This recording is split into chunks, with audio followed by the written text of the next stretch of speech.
ठिकाणी दाखल झालेली आहेत। पहाटे मनोज जरंगे या ठिकाणी आले होते आणि आता आपण बघू शकता की अगदी सकाळीच 8:30 वाजता मनोज जरंगे यांच्या हस्ते एपीएमसी मार्केट इथं हे झेंडावंदन केलं जाणार आहे आणि त्यासाठी मनोज जरंगे जे आहे ते झेंडावंदनाच्या दिशेने निघालेले आहेत। झेंडावंदन केल्यानंतर पुन्हा मनोज जरंगे जे आहे ते समाज बांधवांसोबत 9 वाजता संवाद साधण्याची शक्यता आहे। मात्र आज दिवसभरात शिष्टमंडळ जे आहे ते मनोज जरंगे यांची या ठिकाणी येऊन भेट घेऊ शकतं आणि या संदर्भात त्यांना माहिती देऊ शकतं, प्रस्ताव देऊ शकतं, JR देऊ शकतं।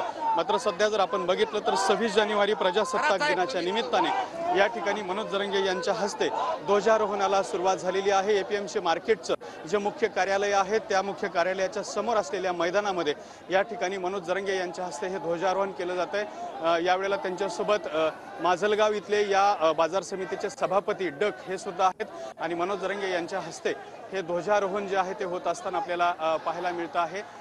मनोज जरंगे यांच्या उपस्थितीत हे ध्वजारोहण पार पडलेलं आहे। ध्वजारोहणाला सुद्धा प्रजासत्ताक दिनाच्या मनोज जरंगे यांनी या ठिकाणी उपस्थिती लावली असल्याचं आपल्याला पाहायला मिळतंय। अखंड आणि अहोरात्र मनोज जरंगे यांचे प्रयत्न सुरू आहेत। 5:30 वाजता त्यांची रॅली जी आहे ते एपीएमसी मार्केटमध्ये पोहोचली होती आणि आता 8:30 वाजता अवघ्या 3 तासामध्ये कुठलीही झोप न घेता मनोज जरंगे यांनी ध्वजारोहणासाठी आपली उपस्थिती लावली असल्याचं आपल्याला या ठिकाणी पाहायला मिळतं आहे। मनोज जरंगे यांच्या चेहऱ्यावर जर बघितलं तर तो थकवा सध्या आपल्याला जाणवतोय। तर वाशीमधली दृश्य आपण पाहताय। वाशीमधल्या एपीएमसी मध्ये मनोज जरांगे पाटील यांचा मुक्काम होता। मराठा आंदोलक जे आहे ते या ठिकाणी मोठ्या संख्येने उपस्थित आहेत आणि आज प्रजासत्ताक दिनाच्या पार्श्वभूमीवर मनोज जरांगे पाटील यांच्या हस्ते या ठिकाणी ध्वजारोहण झालेलं आहे। जरांगे पाटलांचा पायी मोर्चा आता नवी मुंबईतून काही वेळातच मुंबईकडे निघणार आहे। मुंबईच्या वेशीवर सध्या मनोज जरांगे पाटील आणि मराठा बांधव आहेत। एपीएमसी मार्केटमध्ये त्यांची संपूर्ण सोय जी आहे ती करण्यात आलेली होती।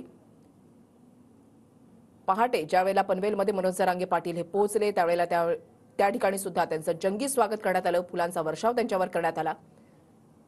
लाखोंच्या संख्येने मराठा बांधव यावेळेला त्यांच्या सोबत आहेत। आज एपीएमसी मार्केटमध्ये ध्वजारोहण पार पडलेलं आहे मनोज जरांगे पाटील यांच्या हस्ते आणि आता